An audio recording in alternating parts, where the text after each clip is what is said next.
This is Subject to Power, and I'm El Kamihira. I think it's beyond dispute that male domination or patriarchy is our default system. If you look across the world's cultures, it's an inescapable fact that male rule is in effect everywhere.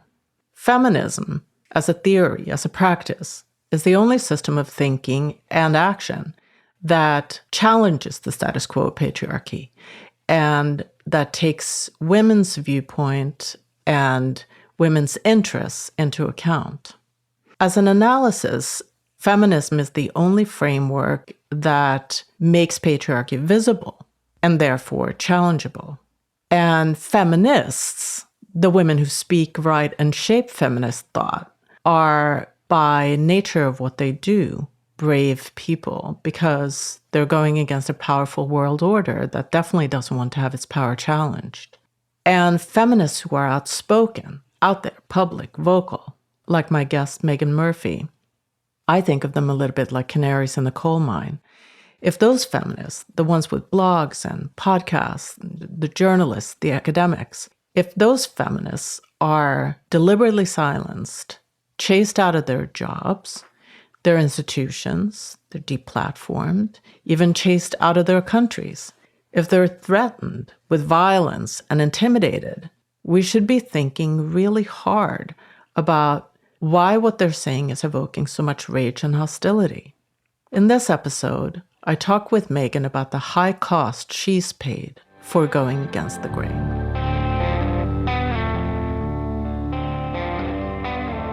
So you're the founder and creator of Feminist Current, Canada's leading feminist media outlet, would you say? So I founded Feminist Current in 2012. I was living in Vancouver. I was born and raised in Vancouver.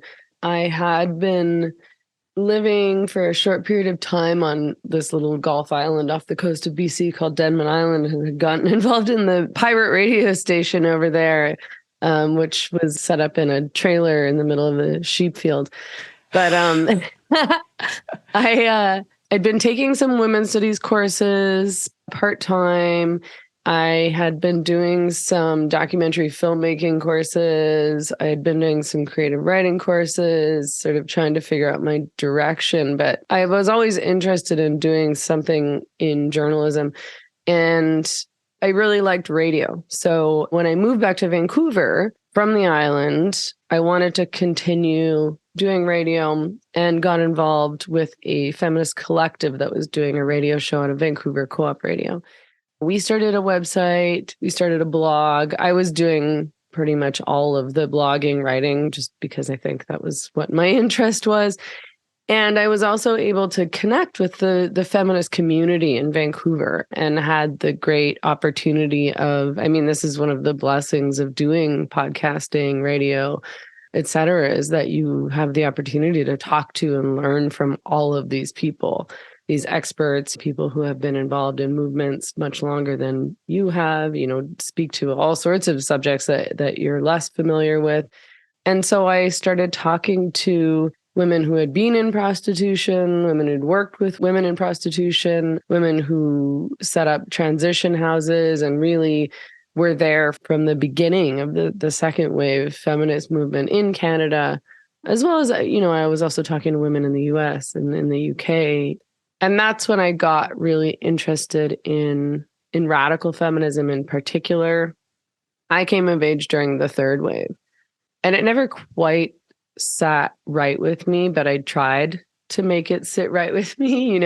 I tried to be into, feminist pornography. I'm going to put quotations around that because I think it's a pretty ridiculous term. But, I tried to understand this postmodernist approach wherein if I feel empowered by this, then it is empowering. If I feel good about objectification, then objectification can be feminist. If I just reframe it in this positive or empowering way. I tried to go to strip clubs with my guy friends, and I knew young women when I was in my early 20s who would go to strip clubs, and they seemed to enjoy it and they seemed to think it was fun. I don't know whether or not they actually did, or they were just pretending to, or they thought it was like the cool thing to do. But I tried, and I just found it all really depressing and disturbing. I always did.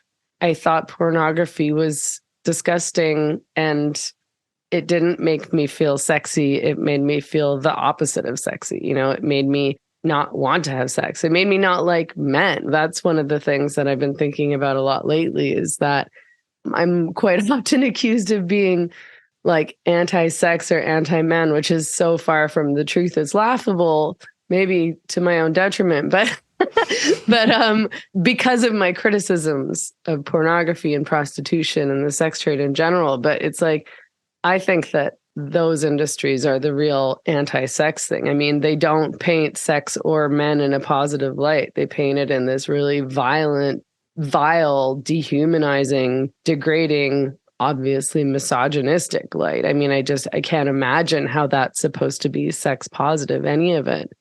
But needless to say, it didn't really fit. And so as I started reading more radical feminist writing, as I came into contact with other women who were involved in the women's movement, who were making arguments against pornography and fighting against the legalization of prostitution, I felt validated, to use a cliched term nowadays.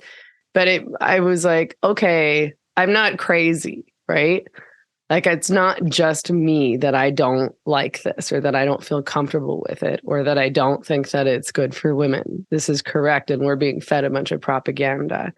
And so that's when I got really heavily involved in criticisms of the sex trade, but criticisms of third wave feminism in general. So I sort of became a well-known feminist voice, a well-known feminist writer, because I was saying all these things that you weren't really supposed to say as a young woman during that time. And I was almost one of the only ones. And I was attacked viciously for it by the left and they're called liberal feminists, but I don't think they're particularly liberal. But I suppose third wave feminists, the kind of mainstream Jezebel, Jessica Valenti, feministing, all of those blogs that were around back in the aughts. So I was doing that radio show at Co-op Radio and blogging somewhere else from, I don't know, maybe 2010 to 2012. The collective disbanded, let's say. That's a very polite way of putting it. But I was ostracized and kicked out of the collective unceremoniously on account of wanting to cover the trans issue. This was back in 2012, right? And so the debate was happening in radical feminism, but really nowhere else. Nobody else was talking about the trans ideology and the misogyny and sexism behind these ideas and what might happen to women and women's spaces over this. Only radical feminists were talking about this. And then there were, this faction of liberal feminists, of course, who were at that point saying something along the lines of trans women are women. So there was a debate brewing. There were some trans activists around back then, but yeah, nobody else was really paying much attention, and nobody was talking about it really in a critical way. But I wanted to cover that, and the rest of the collective kind of got freaked out by that, and so things fell apart, and I started Feminist Current. I started Feminist Current because I was like, well, where else are we going to be able to have these conversations? There's nowhere else that I can publish my work. I can't talk about the things that I want to talk about either on a podcast or in interviews or anywhere else in the media or in writing. So I need my own website, and thank God, because there wasn't really anywhere else to say these things. And it gave so many other women an opportunity and a platform to talk about these things as well. And a lot of the women who've been published at Feminist Current over the years are women who, in general, would never have the opportunity to publish elsewhere because they're not professionals. They're not part of the right cliques. I publish a lot of, obviously, amateur writers, but also academics and so on and so forth.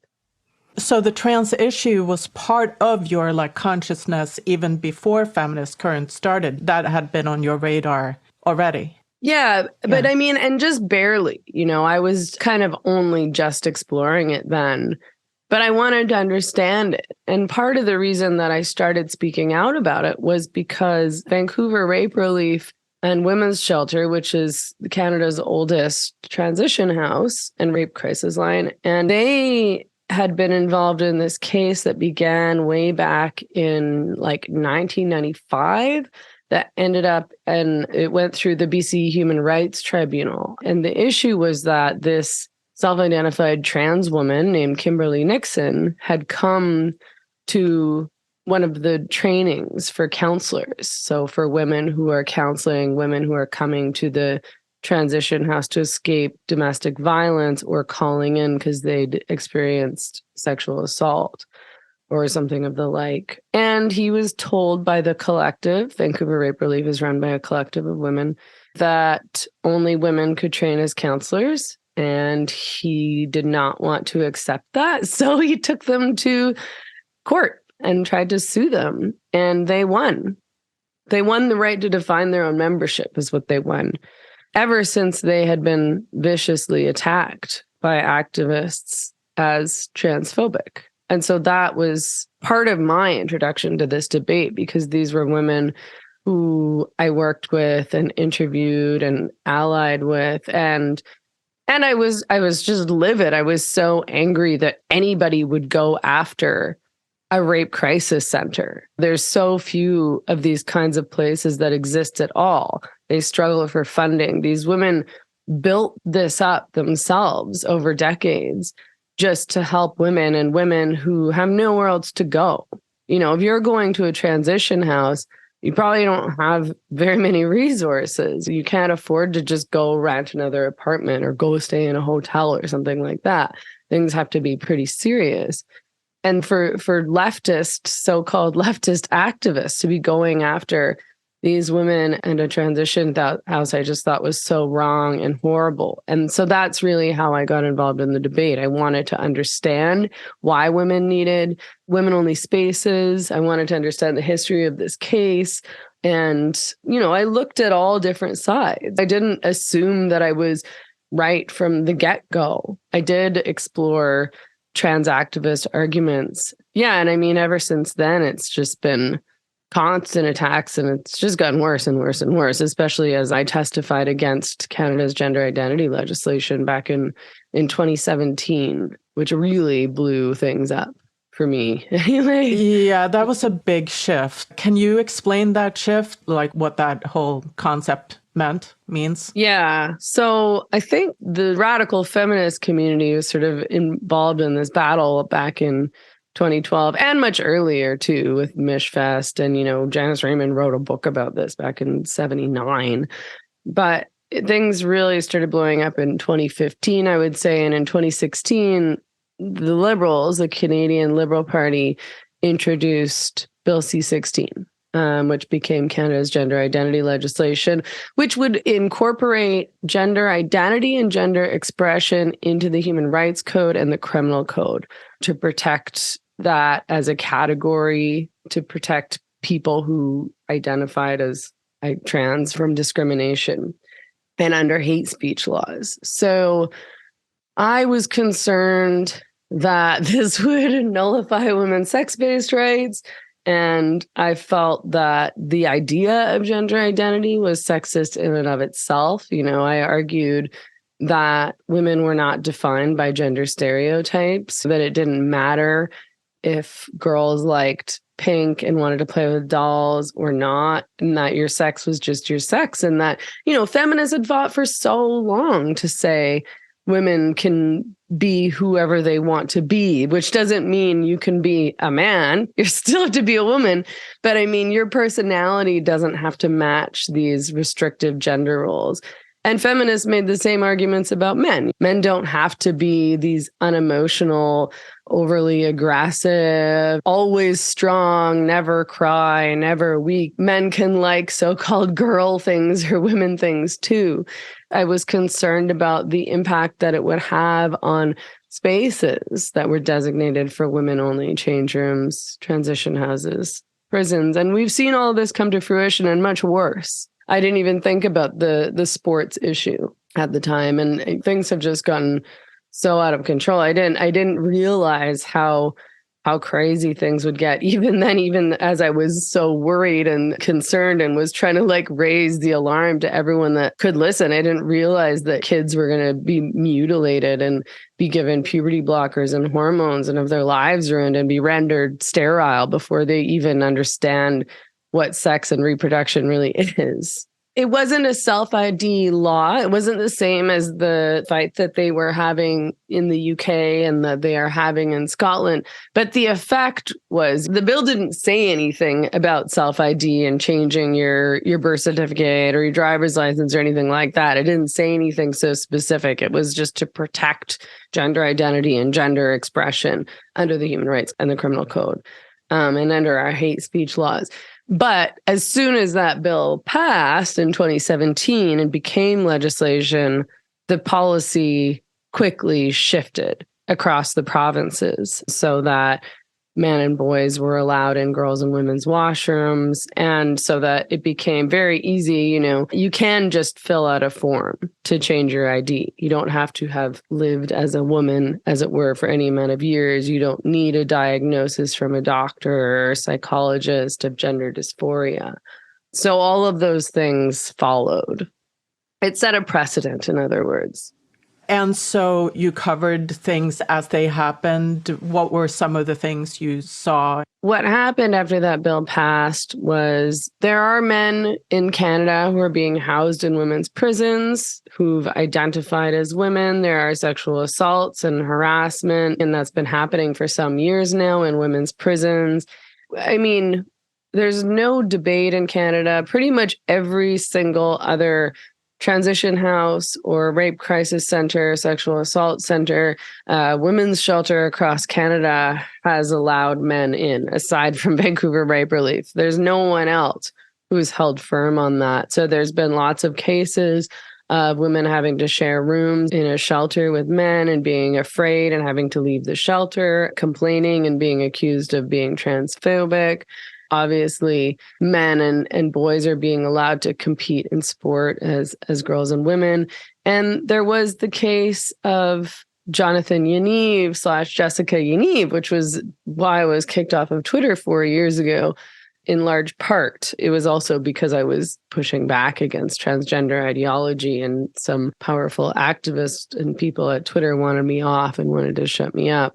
But Jonathan Yaniv famously in Vancouver went around asking female estheticians, most of whom were working alone out of their homes, were immigrants, English as a second language, asking them to give him a Brazilian bikini wax. And when they would realize that he was a man, they would say, "Oh, sorry, no, we don't do this service for men."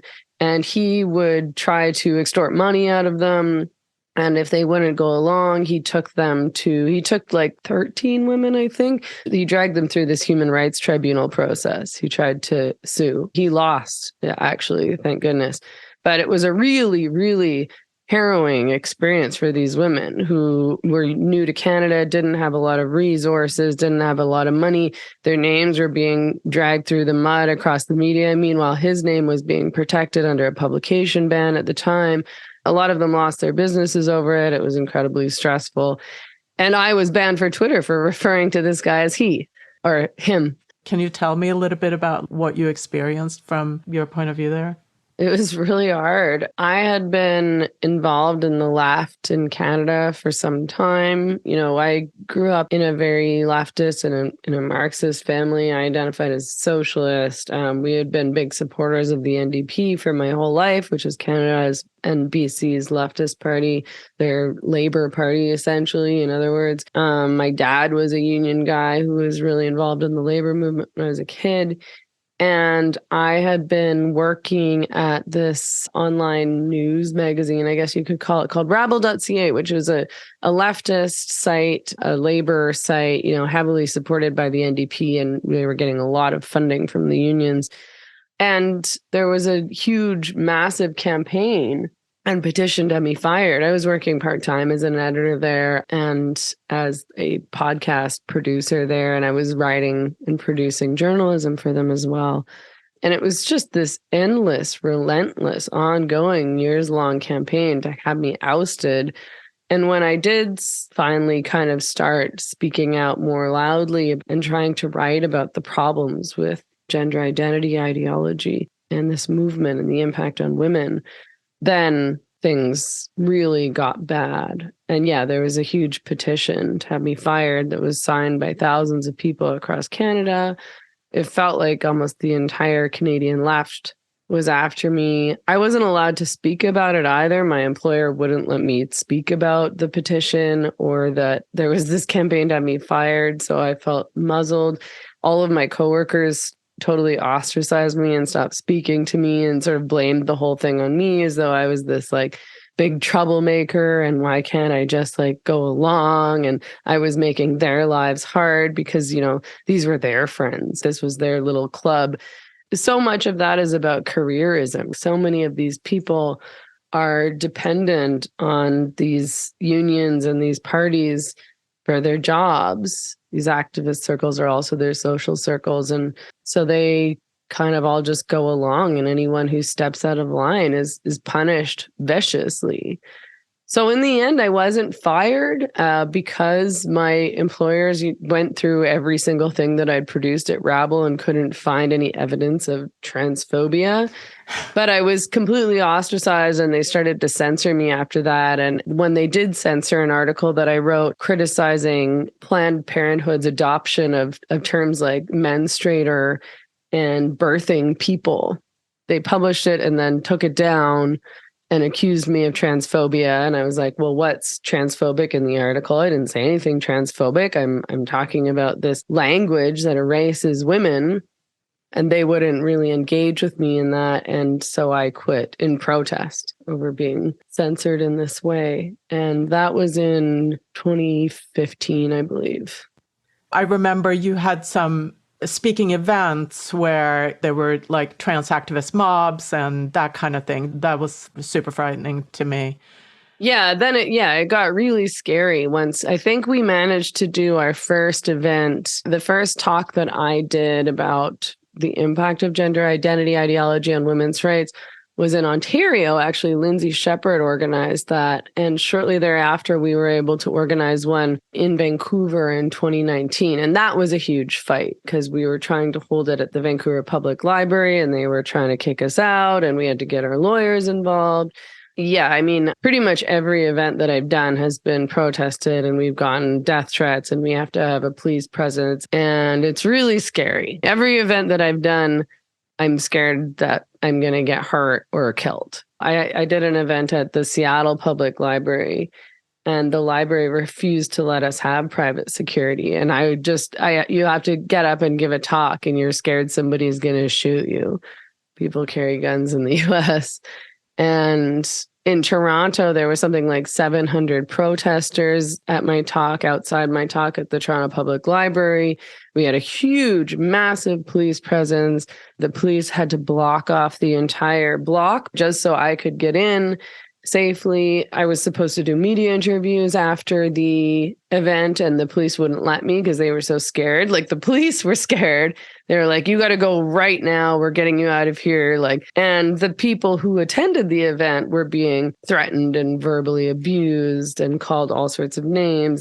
And they fought so hard, the Toronto leftists and the Canadian literary community, because they felt angry that the library was hosting me. They felt that they had ownership over this space and they tried to pressure the head librarian there to cancel the event and she refused. And so, of course, they went after her. And it's just had all these other massive repercussions for all sorts of other people because I gave a talk. And if you listen to my talk, I barely even say anything about trans people. I talk about women's rights and why we have these rights and why it matters and what gender means. And that, again, that this ideology is enormously sexist. So it's always been very strange to me because I never really felt like I was saying anything particularly offensive. I just felt like I was saying basic stuff and people act like it's hate speech. Literally, I'm accused of hate speech all the time. So you got banned from Twitter, which must have affected everything. Yeah, that was actually really awful too. I'm back on now. Joe Rogan and Elon Musk brought me back, so that's awesome. But yeah, I was banned for 4 years though.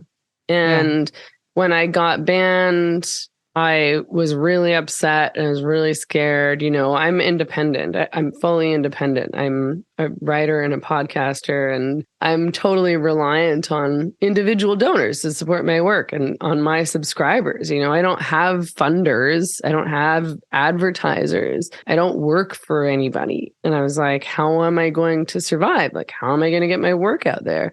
I was hugely reliant on Twitter as a platform. So I almost felt like I had to start over from scratch. I mean, I had all these subscribers and donors and supporters from Feminist Current, but I don't love social media. I don't want to spend a bunch of time on that. I want to do my work, but this is the world we live in. So it was dumb of me to be so reliant, I suppose, on Twitter as a platform. I never thought I would be banned.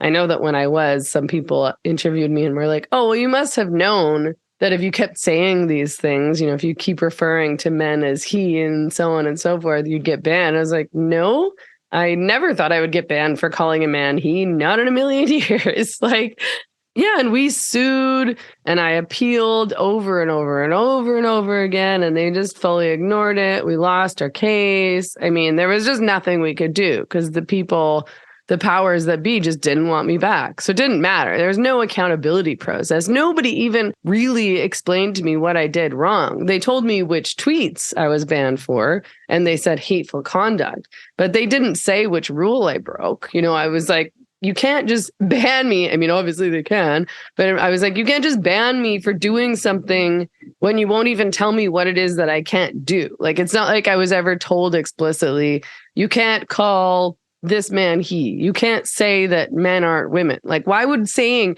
men aren't women be considered hate speech? Why would I ever in 1 million years think that that would be considered hateful conduct? It's so crazy. And, because I was banned from Twitter, people used that as an excuse to essentially libel me. Oh, well, she's so awful. She was banned from Twitter. That's how bad she is. So it had all sorts of negative repercussions. I mean, and I experienced so much social ostracization in Vancouver. And it got to a point where I didn't feel safe there. I was stalked around my neighborhood by this trans activist who was actually involved in politics, local politics. And I didn't feel safe at all. I mean, these trans activists were so unhinged and so threatening and so violent, and there were never really any repercussions. The left supported them wholeheartedly and acted as though women like me deserved violence and deserved to be threatened and bullied and shut down. Everything that these trans activists were doing were justified because, I was the same as a Nazi, according to them. I didn't even really feel safe walking around in the city alone at a certain point. They put up posters all around the city with my face on it, calling me a transphobe. And again, I was one of the only ones in Canada who was talking about this. Like, there were lots of other people, they agreed with me behind the scenes, but it wasn't their faces that were out there. To me, it now looks like that situation has multiplied, or where Kelly J. Keane in New Zealand, high-profile feminists and speakers who are getting called the same things and being harassed in the same way. And the violence is ramping up a great deal. What happened to Kelly J was horrifying. And it's exactly what I'm always afraid of. I mean, I've always only done indoor events for that reason, that I can guarantee, and I won't do it unless there's a police presence. It's too scary. And I knew something terrible would happen if I didn't have assurance and that I had protection. And then, of course, I mean, Kelly J, I think, narrowly escaped something really horrible happening. And thank God for her security team. But, that was really, really scary for me to watch. Yeah, I can imagine. You must feel some kind of way about, like, having been the kind of a lone voice or one of a very few expressing these concerns. And now it's kind of breaking up, or how do you see it? Things have changed a lot in terms of public conversation and the public debate. Way more people now are speaking out about this than they were even a couple of years ago. Certainly when I started speaking out about this. I'm obviously very frustrated because I just feel like over and over and over and over and over again, someone, often a man, but not always, will speak up and say, "What's happening here? Why is no one talking about this except for me? Where are all the feminists on this? Why aren't women enraged?" And I'm just like, man, like I was trying to get your attention for so many years, and other women were trying to get your attention for so many years. And we were blackballed and censored and shut out and vilified and threatened and fired and punched, and nobody listened to us. We tried to warn people. I tried to warn people before this legislation passed because I was worried about what would happen, and then it did, and no one really paid attention. I mean, I'm glad for anybody to speak up about this, but for people to speak up and be like, "What's happening? Why didn't anybody try to stop this?" I'm like, oh my God, you could have supported women back then who were fighting alone with no money, no resources, no platforms, no political power, no social power. So that's really maddening because it almost feels like it's too late. Like, I don't want to be cynical. I think things are turning around, especially in terms of these gender identity clinics for kids being shut down and scrutinized and sued in some places. But I think it's so just awful and unforgivable that it even happened in the first place. Like, they're suing because, these young women in particular are realizing that they were rushed into this thing that destroyed their body and their lives. For a lot of people, it's too late to go back. And I think that the people who did that to them are, criminals. To do that to minors, I think, is unforgivable. It's not stopping fast enough. Like, No. yeah, gender clinics are, like Tavistock, closed, but I think gender clinics are still proliferating here in the US. Oh, And yeah. And in yeah, Canada, for sure. In Canada, still very little is happening in terms of pushback. We're seeing a lot of pushback in places like the UK, Scotland, and we're seeing now a lot of pushback in the US from the right wing. There's a number of red states now who've banned puberty blockers and hormones for minors and so-called gender affirming surgeries for minors. But, there's also a lot of states that are not doing those things, and where kids still can be prescribed puberty blockers and hormones and get mastectomies and so on and so forth. yeah, like J.K. Rowling said, it's the biggest Medical scandal. Yeah, it's the biggest medical scandal of this century or humanity. But I wanted to talk to you a little bit about, like, obviously the trans movement is a very complex phenomena, but do you have any like big picture analysis, like what the drivers are? Well, I think one of the biggest drivers is money. So much of this is about profit.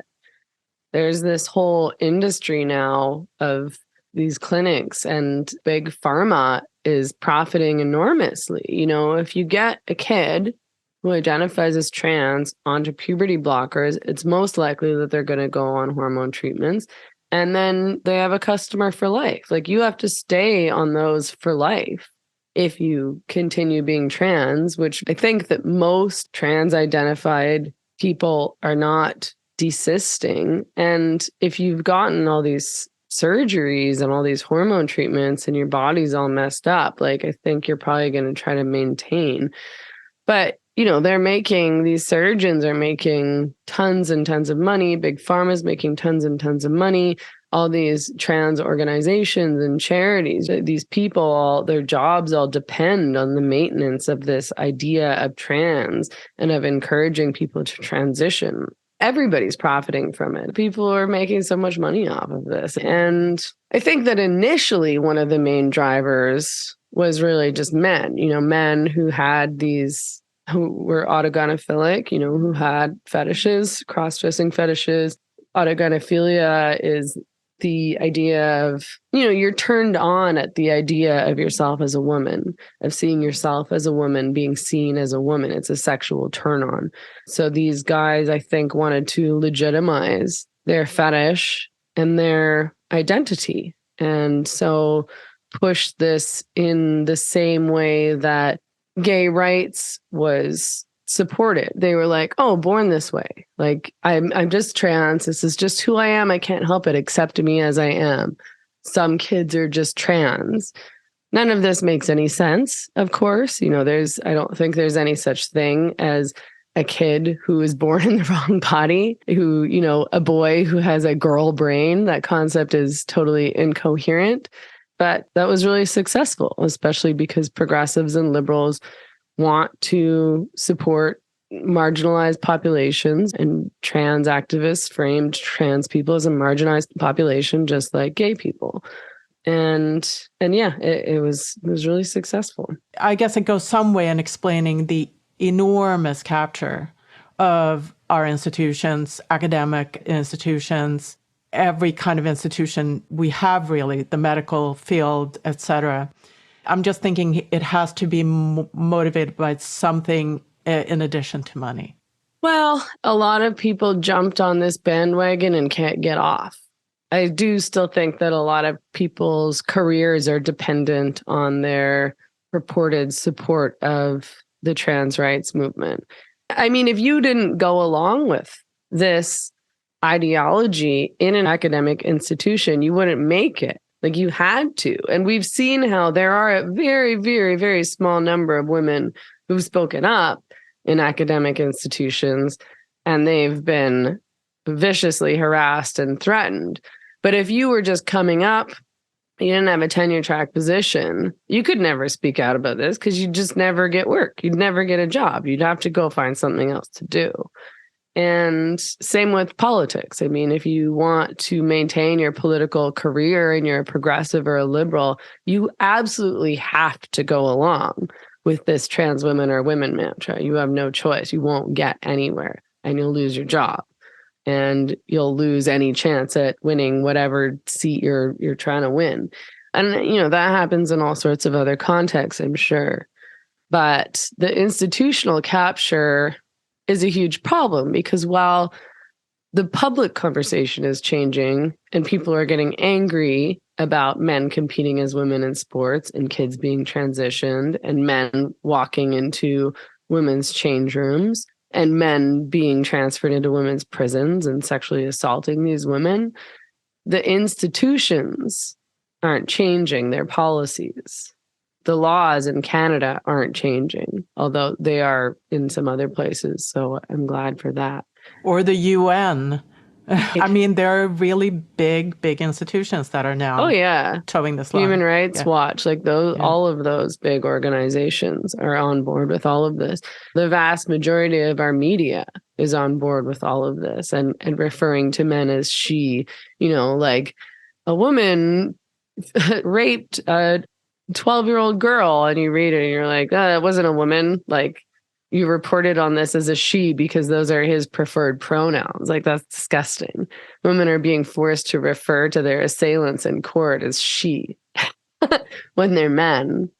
It's mass gaslighting, and it's so egregious and offensive. It's hard to look at this and not think that it's a backlash against women's gains or feminists or some version of that. Right. I mean, I don't think that necessarily was the overt motive of these people, but that's what it has been. It's an opportunity for men who hate women to hate women. And that's what we see from these trans activists, vicious misogyny, men threatening to beat up women, which in what other context would that be acceptable, except for this context wherein A, they can claim to be women, so it's not male violence against women, and B, we're witches and we're so horrible and dangerous. We're responsible for violence. Our words in defense of women's rights and in defense of material reality and in defense of kids, our words are so dangerous and violent. We're responsible for the death of trans people, which is not, there's no epidemic of murder of trans people or even violence against trans people in particular. Trans people are not murdered or assaulted any more than anybody else is. I mean, the things that women are called, the things that I have been called. I mean, we saw what happened to J.K. Rowling. She was subject to the most abhorrent, misogynistic death threats, rape threats. thousands of them, because she stood up for women's rights and questioned this neutralizing of language in reference to women and women's bodies. And she's an incredibly compassionate woman. I'm not sure if you listened to the witch trials of J.K. Rowling, the I podcast. did. It's so good. Yeah, it's so good. Yeah. And she's, she really does care about people who are identifying as transgender. She wants them to be safe and be treated with dignity and respect and not be discriminated against or bullied. But she also cares about women's rights, and she cares about the repercussions of this movement and these laws and this ideology on women and kids.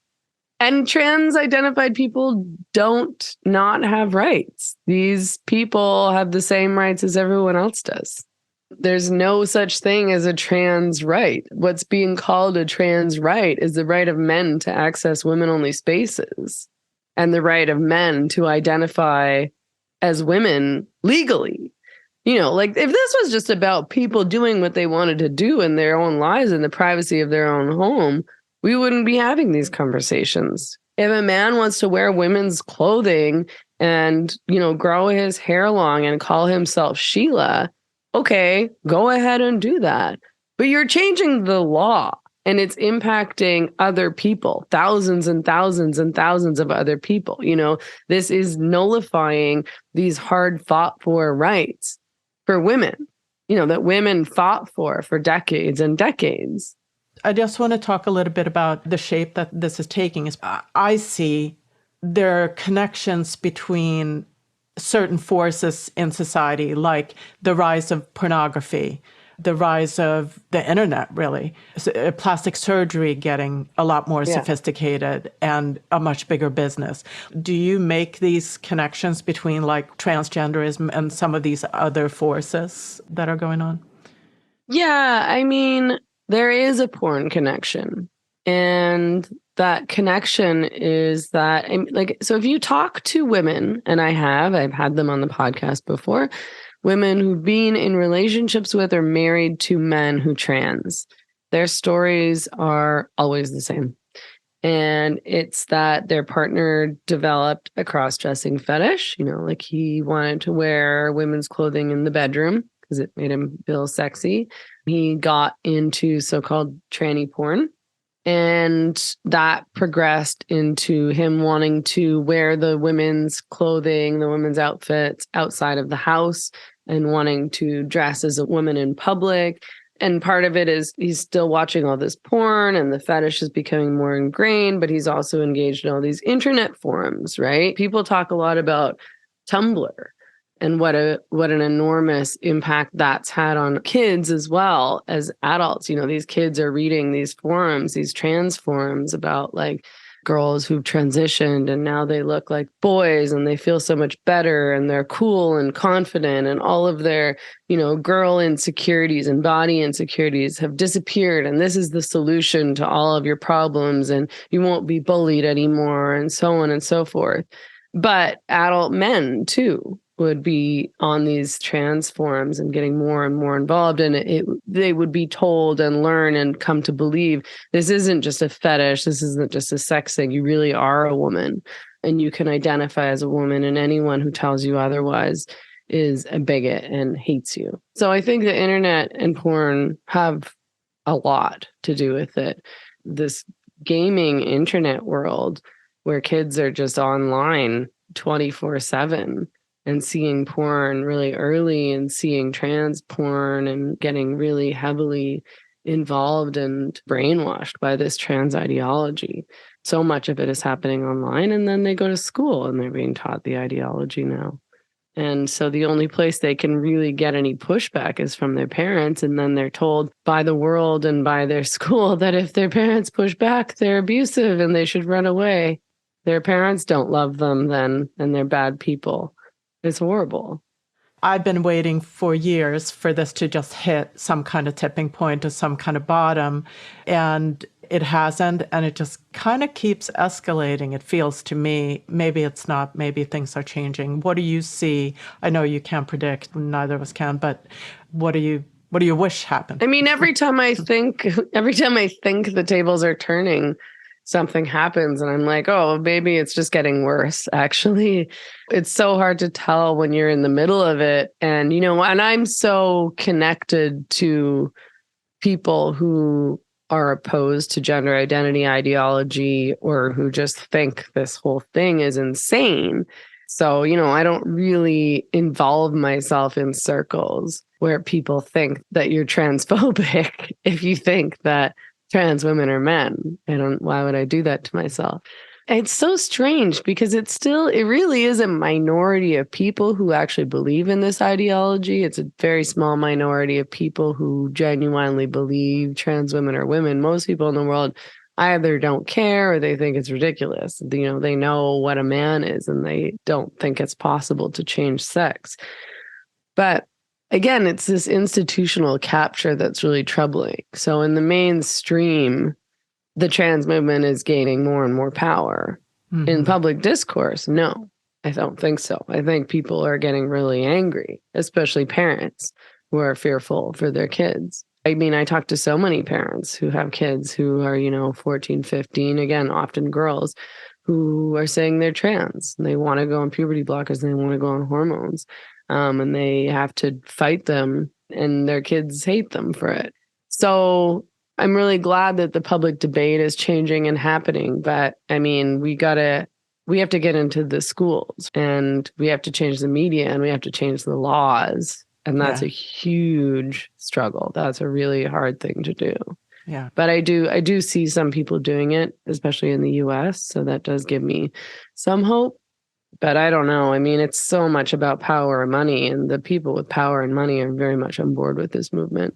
Yeah. Very much on board. Yeah.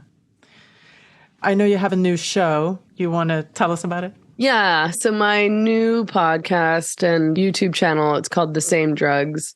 That's on all the podcast apps, on YouTube, on Rumble, on Substack, Megan Murphy at Substack. Yeah, and I really appreciate people's support because that's what I do for my... What is the new show about? What are you trying to do that's different from Feminist Current? I wanted to move away from just focusing on feminism and women. I wanted to be able to talk about... I talk about all sorts of things. I interview anybody I find interesting on that show. So I interview people about, martial arts. I've had MMA guys on. I just had this guy on who started the first Brazilian jiu-jitsu gym in Portland, and he just wrote a book called The Gift of Violence. So he talks about martial arts and self-defense and also about trying to develop a better relationship to violence, especially for men, how women can protect themselves and set better boundaries. I do a lot of work around free speech and civil liberties. I, really was vocally opposed to the vaccine mandates, to the lockdowns, and to the media censorship and political censorship around those conversations. I'm a big advocate of open debate, and I'm a big advocate of the truth. I think there's so many conversations that need to be opened up that are being shut down by the media and by politics and by progressives, including conversations around things like lab-grown meat and prostitution. Always, I still do a ton of work around prostitution and pornography. And I've noticed that conversation changing too. I've noticed a lot more men wanting to talk about the harms of prostitution and pornography, which I think is really great. But man, that's a big industry to fight. So all sorts of stuff over there. Yeah. But I'm glad for it because I've been able to open up my audience beyond just women and feminists and have conversations with a wider variety of people, which is really what I'm interested in. Yeah. Well, thank you for modeling independent thinking so well. Like, we need it. We really need non-tribal thinking, I feel like. Thanks. I appreciate that. I think it's super important too. And I really just want people to be having conversations with people who are different than them. I want to be learning and, again, having open debate. I really don't like these political bubbles that so many of us have gotten stuck in. Yeah, so damaging. Well, thank you so very much for talking to me. I really enjoyed the conversation. Yeah, great to talk to you. Yeah, I did too. Thank you so much. Okay, take care. Take care. Bye. Bye.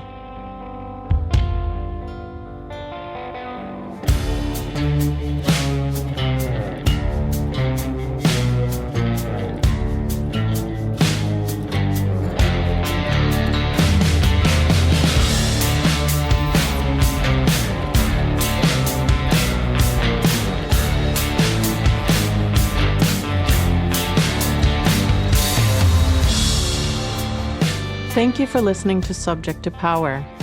You can find the show online at subjecttopower.com or subscribe to the show wherever you find your podcasts. I'd love to know your thoughts on these conversations, so please drop a note on the website or find us on social media. The best way to support the show is to rate and review Subject to Power on Apple Podcasts. It really helps other listeners find us. Subject to Power is written, hosted, and produced by me, El Kamihira. Audio engineering is done by Jason Sheasley at Abridged Audio. Cover art by B. Johnson, and music by Beware of Darkness.